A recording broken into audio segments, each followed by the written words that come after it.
নমস্কার, কাছা নিউজের পক্ষ থেকে আমি কমলেন্দু দাস আপনাদের কাছে একটি গুরুত্বপূর্ণ খবরাখবর তুলে ধরলাম।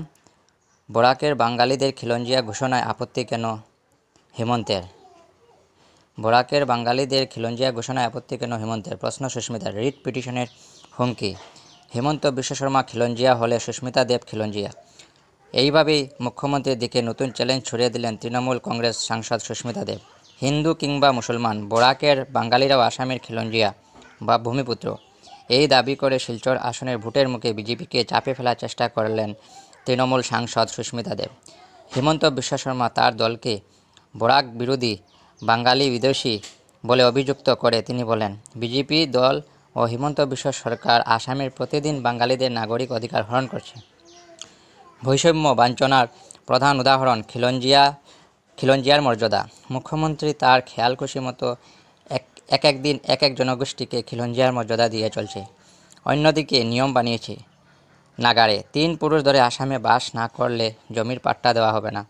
মূল লক্ষ্য, বাঙালিদের জমির অধিকার দেওয়া হবে না। সুস্মিতার প্রশ্ন, বাঙালিরা কি অপরাধ করেছে? কেন বিজেপি দল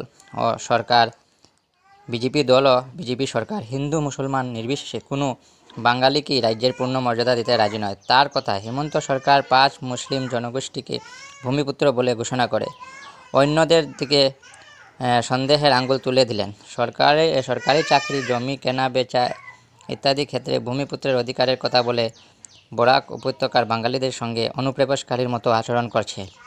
বরাকের বাঙালিদের ইতিহাস ভূগোল টেনে তৃণমূল সাংসদ বললেন, 1874 সালে অসম প্রদেশ গঠনের সময়ই আমরা আসামে ছিলাম। গোয়ালপাড়া ও আমাদের সিলেট তখন নতুন রাজ্যের অন্তর্ভুক্ত হয়।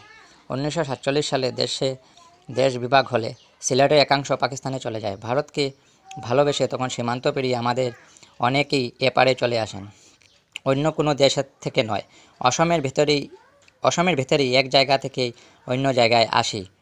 তার দাবি, আমরা দেশ ভাগের আগে অসমে ছিলাম, দেশ ভাগের পরে অসমই রয়েছি, ফলে বরাকের বাঙালিদের অনুপ্রবেশকারী বলা যায় না। অরুণ কুমার চন্দ্র, রমণীমোহন দাস, আব্দুল মুক্তাদির চৌধুরী পরিবারের উদাহরণ দিয়ে তিনি জানান, এমন বহু বাঙালি পরিবার রয়েছে যারা দেশ ভাগের আগে থেকেই এপারে রয়েছেন। তাদেরকে ভূমিপুত্র বলবে না হিমন্ত সরকার? জানতে চান সুস্মিতা।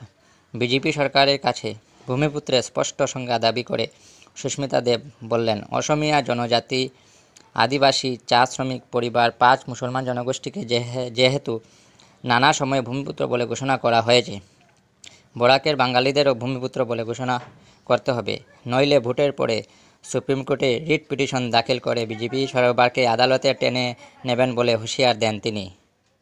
আপনাদের কাছে একটি বিশেষ অনুরোধ, আমাদের চ্যানেলটিকে সাবস্ক্রাইব করবেন, লাইক করবেন, কমেন্টস করবেন এবং এরকম খবরাখবর পেতে বেল আইকনটি দাবিয়ে রাখবেন এবং আমাদেরকে আগে বাড়ার উৎসাহ দেবেন। নমস্কার।